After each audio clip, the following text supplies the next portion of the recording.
Hello everyone, good morning. सिवार हो सबैजनालाई। आज एउटा फेरि पनि सानो ब्लग लिएर आएको छु। आज काम के छ भन्दा देखिसक्नुभयो, वायरिङको काम छ। यहाँ अलिकति हाम्रो ओल्ड हाउसमा अलिकति वायरिङ फिक्सिङ गर्नुपर्ने थियो। यो छ तपाईँको स्विच बक्स एजेन्ट आएको रहेछ। के चाहिने रहेछ, वायर चाहियो, हेभल्सको छ, सायद 2 एम्पियर या 5 एम्पियरको होला यो वायर।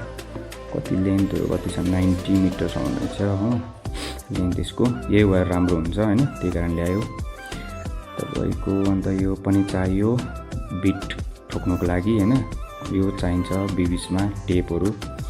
पहिलाको यो हाम्रो जुन चाहिँ मेन पावर हो, यो राख्ने सप्लाई राख्ने मिटर राख्ने, जहाँ चाहिँ अब उता सिफ्ट गरेको छ बिल्डिङभरि, त्यसबाट सप्लाई गर्ने, त्यहाँनिर चाहिँ फिक्स गर्नुपर्ने यस्तो भइरहेको छ। पहिलाको अलिकति ब्याकफायर भएको कारणले गर्दा ड्यामेज भएको थियो नि त इलेक्ट्रिकमा, त्यो एमसिबी नलगाएको कारणले गर्दाखेरि। अन्त वायरहरू सबै बाहिर निकालेको छ, यसलाई प्रोपर तरिकामा भित्र हाल्नुपर्ने। यो चाहिँ अर्को कोठा थियो, जहाँनिरको पनि त्यही छ कन्डिसन। अहिले फिलहाल हाम्रो गाउँतिरको चाहिँ सबैको घरतिर आलु राखेको हुन्छ हो, राम्रोसँगले फलेछ। अस्ति हामीले पानी परेरै निकाल्दाखेरि यस्तो देख्दैछ, माटोसँग छ। अब आलु कति खाने हो। यो चाहिँ पहिला नै पुरानो मेरो रुम, यो रुम चाहिँ अहिले ग्रिन कलर गरेको थियो, यहाँको माथिको पनि छैन, निकालिदिएको हो। अन्त यहाँ चाहिँ यस्तो थियो यो रुम चाहिँ। यहाँ पनि यो धुप पूजा गर्दा यहाँ पनि हालै हाल्नुहुँदैछ। अब यसरी छोपेर राख्नुपर्छ, खास उनिङले छोपेर राख्नुपर्ने थियो, तर यी लुगाले छोप्दा पनि हुन्छ। यो चाहिँ पुरानो सालको इस्कुसहरू हो, इस्कुस।